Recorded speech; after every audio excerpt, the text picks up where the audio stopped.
disappointed. I hear that, they're upset about not having a seat. Well, they've had a seat for 3 years. მე მესმის უკმაყოფილებები მოლაპარაკებაზე არ დასწრებასთან დაკავშირებით. მათ ამის საშუალება ჰქონდათ 3 წლის განმავლობაში და იქამდეც. ამის მოგვარება მარტივად შეიძლებოდა. ამას შეუმდგარი მომლაპარაკებელიც კი შეძლებდა წლების წინ. მიწის ასეთი დიდი ოდენობის დაკარგვის გარეშე მხოლოდ მცირედით ადამიანების დაკარგვის გარეშე. ქალაქების დანგრევის გარეშე, რომლებიც გასწორებულია. ეს დიდებული ოქროსფერი გუმბათები განადგურებულია. მათ ვეღარ აღადგენენ, ეს შეუძლებელია.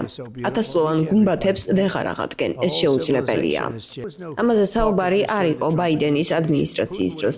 პუტინი ამას არ გააკეთებდა. არც 7 ოქტომბერი გვექნებოდა ისრაელში. ის უბედურება, რაც ახლა იქ ხდება. ახლა ამ კონფლიქტების ჩახშობით ვართ დაკავებული და კიდევ იცით რა არ გვექნებოდა ინფლაცია. ეს საბოლოო ჯამში ენერგეტიკულ რესურსებზე შეზღუდვების დაწესების შედეგია და უაზრო ხარჯების. ჩვენი ცნობით რუსეთს სურს უკრაინა აიძულოს ჩაატაროს ახალი არჩევნები იმისათვის, რომ სამშვიდობო ხელშეკრულებას მოეწეროს ხელი. არის ეს ის, რასაც შტატები მხარს დაუჭერს.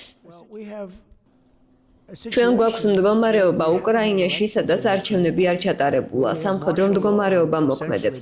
ამის თქმა არ მინდა, მაგრამ ზელენსკის რეიტინგი 5%-ზე დაეცა. ქვეყანა დანგრეულია, ქალაქების უმეტესობა მიწასთან განსწორებული, შენობები ჩამონგრეული.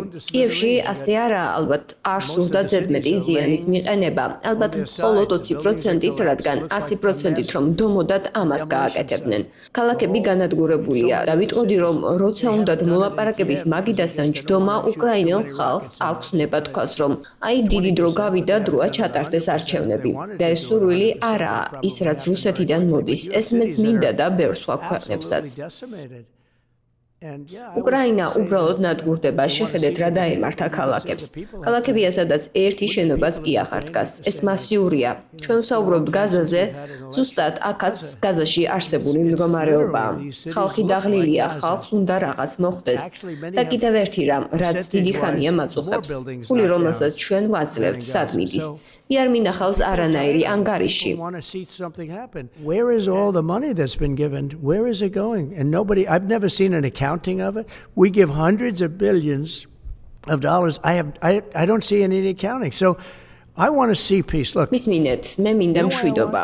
რატომ? იმიტომ რომ ადამიანებს აღარ მინდა კლავდნენ.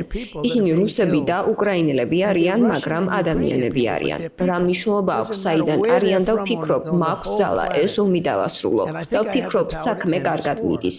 დღეს მესმის, ჩვენ არ ვიყავით მიწვეულები. შენ იყავი 3 წელი და ეს ამ 3 წელში უნდა დაგესრულებინა. არც უნდა დაგეწყო. შეგეძლო გარიგება დაგედო. მე შემეძლო გარიგება დამედო უკრაინისთვის. დამეთმო მიწა თითქმის მთლიანად. ყველაფერი და ხალხი არ დაიხოცებოდა. არც ქალაქები დაინგრეოდა, მაგრამ მათ სხვა გზა აირჩიეს და მოხდა, რაც მოხდა. მე უბრალოდ ადამიანების გადარჩენა მსურს, ასე შეიძლება მესამე მსოფლიო ომი მივიღოთ. აი ჩვენ ახლა გვესმის ევროპიდან შევიყვანთ ჯარებს და ასე შეიძლება მესამე მსოფლიო ომში ამოვყოთ თავი. იმის გამო, რაც საერთოდ არ უნდა მომხდარიყო. And it's a very sad situation. Yeah, please.